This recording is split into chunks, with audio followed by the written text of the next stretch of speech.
What do we have here? We got a rattlesnake design. It's a six leaf.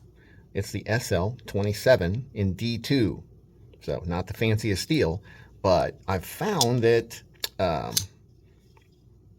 Sixleaf, Tucson, both those guys do a pretty good job on their D2. The D2 holds up, pretty well. It holds an edge pretty well. I haven't had too much problems with it rusting as I have with some other brands like Kershaw's D2. I've had more rust with them for some reason than I have ever with Tucson and Sixleaf's D2. I think Tucson and Sixleaf are sort of like brother-sister companies, something like that. They have said that they're not part of the same company before, but man, they use the same designers. They use a lot of the same parts on their cheaper stuff, like the pocket clips are the same. So I don't believe it. They're somehow related. Don't know how closely exactly. What we have here is a lovely Persian angle-backed, what do you call that? Recurve? No, recurve is this way. This is a trailing point blade on a titanium frame with a full backspacer. Listen, I'm not here to review it necessarily. I'm here to talk about, I've reviewed this before, I think. I'm here to talk about the fact that this is one of our giveaway knives. For reaching 1,000 subscribers. Never noticed that before. Soon, not today. The cuts, the relief cuts for the lock bar are not all parallel. I don't know if you can tell. Yeah, okay, so let's look at it this way. They curve like pie slices slightly like that. That is a really neat little detail that I never noticed before. Usually on knives, let's see if I have any handy, that have a relief cut, it's parallel. And you could just easily have done that here, but they didn't. They did it. Of course, you could do it not parallel too. This one's not parallel. But this one is the opposite, and it kind of matches with the curve of the handle is, I guess, my only point. And that's just a nice little detail. So anyway, what are we going to do with this thing?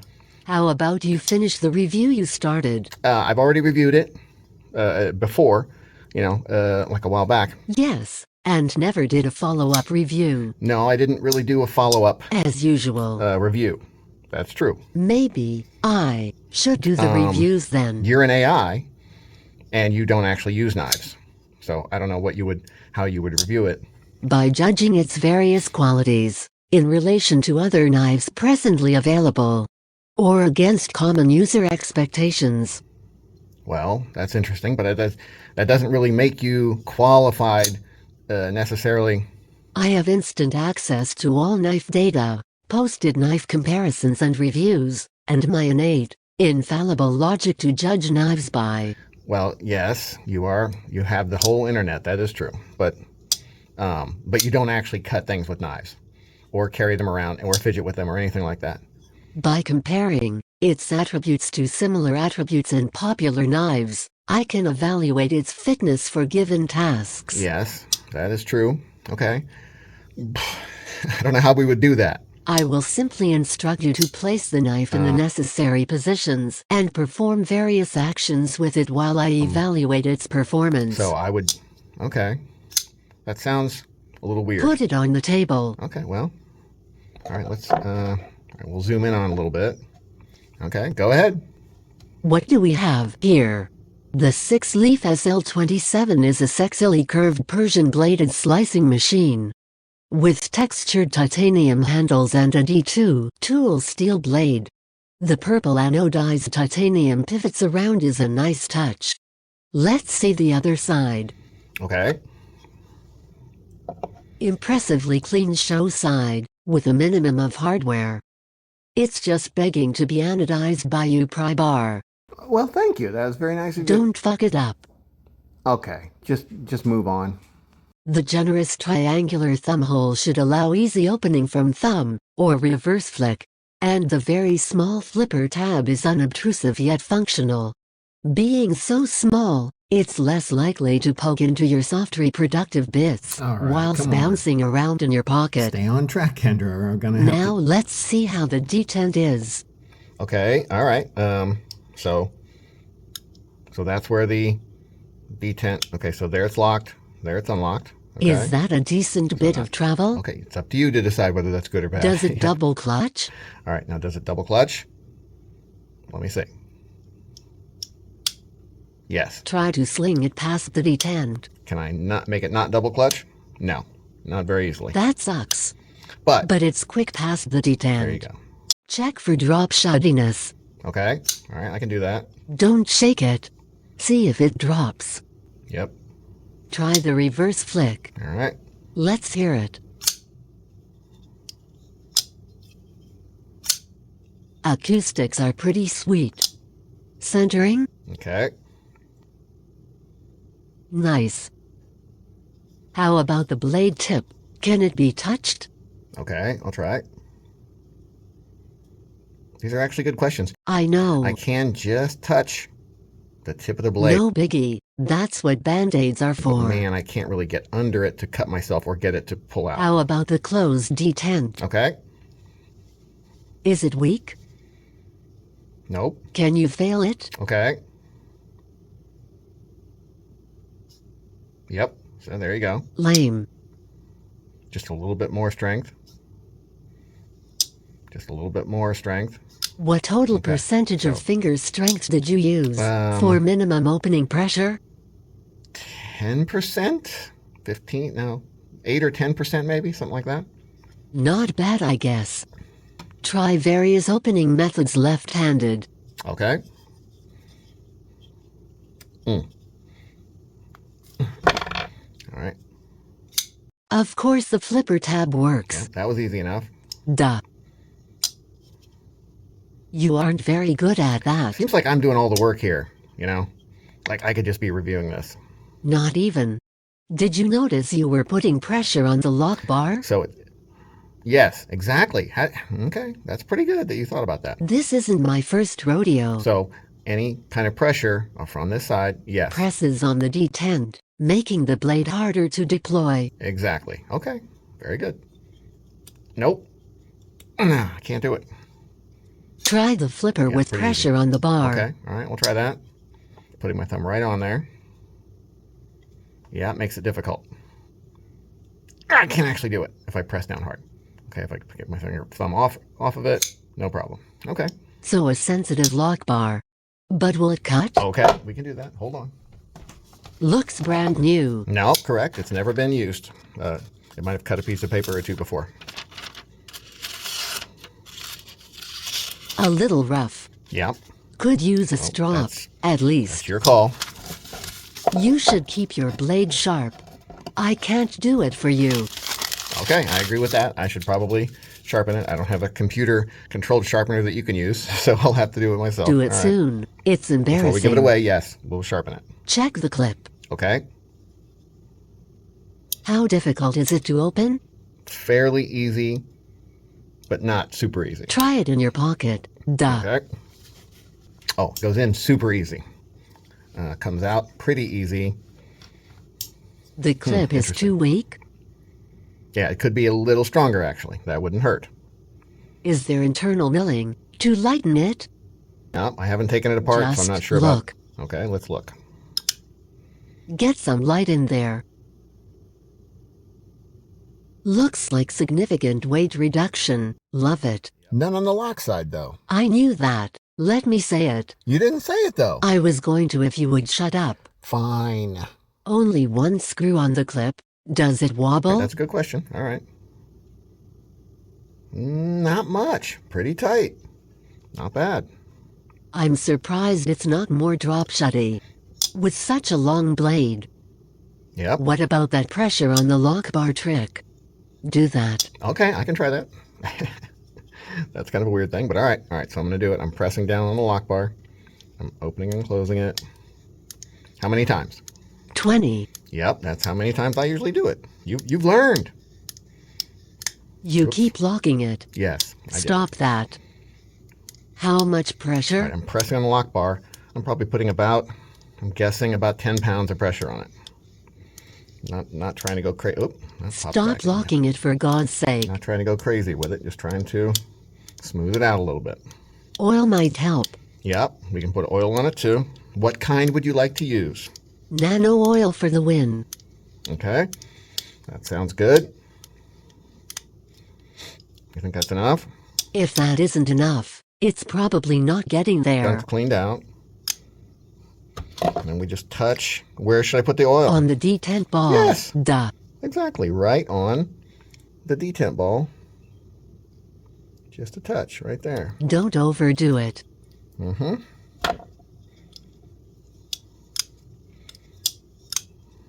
Clean up your mess and try it. Okay. I'm going to say that felt a little better. The drop shut test. Okay, fine. Hold on. Nope, it's still not quite Your drop trick shutting. didn't do shit. But man, with the slightest bit of Waste of time. movement, it goes down. Really nice. Yeah, definitely feels a tiny bit smoother. Maybe sounds a bit smoother. Okay. Try to thumb open. Okay, yes. Let me try. If I have my fingers on the lock bar. Okay, I can still do it. So thumb access is good. But it's not easy. All right, if I intentionally have my fingers off the lock bar, okay. What if I do it like this? Maybe you just aren't good at opening knives. It's not easy because of the curve of the handle. Right. Yes, of course you were going to say that. I know. The stop pin is substantial. Yes, it is. It's a good size. Yes, I agree with And that flipper tab seems to work well. that. Even being a grower, not a shower. Yeah, pretty small, but still. Dick joke. Yep, right. In conclusion, it's an objectively good knife. Okay. So that's all you want to say about it? Buy one. Okay, that's not a bad review. I didn't hate that. That's actually a good job. Good job, Kendra. Thank you. You're welcome. Let me do more, so you have more than 2 uploads per week. You know what? You didn't mention that it has a lanyard thingamajigger there. I mentioned And, it, I'm sure. One thing I wanted to say about this backspacer was... How it matches so well to the frames. Okay, that's actually a good observation. That's actually what I was going to say. I already was gonna said say. that. Yep. Right, correct. Okay. It was a full review. Right, okay, so, all right. Listen, you go turn yourself off now, and let me finish talking, because I didn't really want to review this. I just want to talk about what we're going to do with it. Because I do Okay. a better job than you? Yes, you did a good job. Goodbye. Bye-bye. I'll be back. All right, so my thoughts on this are, I want to, this is sort of a eggshell kind of a finish, not quite orange peel. I think it's a sandblasted finish, I'm not sure. But what I'm going to do is I'm going to polish it just like it is without sanding off these little tiny little divots and stuff and see how it looks polished. Okay, and then I'm going to polish and take the color off this guy and sand and polish the backspacer so it is, you know, super mirrory, not super mirrory, but pretty mirrory, and then do the same thing on this piece and this piece. And then we will do some kind of coloration on the body, right? And then a different coloration, but matching all the extra pieces, backspacer, clip, and these 2 little inserts here. Okay, so we'll see how that goes. The blade looks like it just needs a little touch up on the sharpening, and it'll be good to go. So that's all we're doing with that. And then it'll be part of the giveaway. Giveaway time, real soon. I'm not sure how we're going to do the giveaway yet, but somehow we'll give this one away, and another one too that we'll look at in the next video. So I'll get this guy apart and we'll get started on it. Kendra didn't mention this, but I wanted to mention that the backspacer is really nicely set in here perfectly, pretty much. And another thing is, so it's got a screw here, a screw here, and a screw here. So 3 screws all the way down the backspacer holding the 2 frame parts together. That's really nice and solid. That's a really solid way to do it. So I was gonna say that, but you cut me off. one other thing to mention is the pivot oddly has a, you know, a Torx hole on this side, but that's the part that you can't actually turn. So I'm not sure why they did that. So it's a D-shaped pivot and you can't actually turn this side. So they should have just made it a dome with no screw thing. I don't know why. There's no reason for that. This one you have to have the Torx hole in so you can get it out. But this one, I don't know why you would do that. Yeah, I don't know. We'll see. Oh, forgot to mention T8 on the pivot, and everything else looks like T6s. Double check. Yeah, everything else is T6s, including the insert, the steel insert in the lock bar. This may be kind of obvious, but you can't get to this screw until you take out this screw and take out the pocket clip. Oh, interesting. Pocket clip screw is only into one side. That is interesting. I wonder if it doesn't go all the way through, does it? Okay, it's not coming out super easy. Oh, there we go. Okay. Oh, no, yeah, it goes all the way through. So the screw is full length, goes all the way to this side. So that's really nice. Whoa, I did not even notice that, and neither did Kendra. I said it. Very clean show side. Stop lying. All the holes for the screws coming in from the lock side are into blind holes on the show side, so there's no screws showing and no screws to mess with on the show side. Yeah, big fail, Kendra. You're a big fat liar. You Yeah, should well, have taken it apart for me. I wasn't reviewing it. You were. That was your job to catch that. Well, you should have Get out! That's quite enough, Kendra, for today. So everything has come apart pretty much as it should. One of the little inserts was a little tight to get out, but after a few just bangs on the wood, it came out. And the lock bar insert was a little tight, but they are always a little tight if they're any good. They should be tight. Everything was a little dirty, but it's been in my possession for a while, so I can't blame that on on Sixleaf necessarily. The only thing I was going to mention is the stop pin. It is freaking in there. So I'm going to have to find something to get it out with. So my plan is to take these pliers, get them the right distance open. Let's see. Nope, guess it's all the way closed. All right. And then use a piece of sanding belt, the back side of it. Whoopsie. And wrap that back side around the pin and then grab it with the pliers. The back side shouldn't scratch it up because it's just like that kind of coarse fabric. It's not the actual sanding part, which is this side. So I took a belt, an old belt, and cut it up. And we're going to use it like that. Not on the sandpaper side, on the belt side. So I'm grabbing it through the paper. Try not to scratch the frame either, so I'm keeping the pliers a little bit away from the frame. Come on, baby. Man, she is goodly in there. I mean, that's a good thing. Okay, there we go. So no problem. That is a method you can use to get things out without scratching them up too much. Just kind of patting your pliers. All right, that went really well. This is the polished side, and this is the unpolished side, so you can kind of compare them. Did pretty much what I wanted. It polished without really getting rid of all the those little tiny dimples that give it that sort of very fine orange peely or maybe eggshell texture, so that it's still a little bit grippy as opposed to being like a mirror polish. And it just gives it a little bit different look than a mirror polish. And it's a shit ton easier to do. I polished this thing for only about 20 minutes on the buffing wheel, and this is what I got. So it came out really nice without taking hours and hours to sand it and to make it perfect. So, you know, it isn't perfect either. I'm sure there are some parts that are slightly less polished than others, but lightning anodizing hides a multitude of sins. I think that's where we're just going to let off for today, and I'll get this one finished up, and then we'll see what it looks like after anodizing. Have a nice day.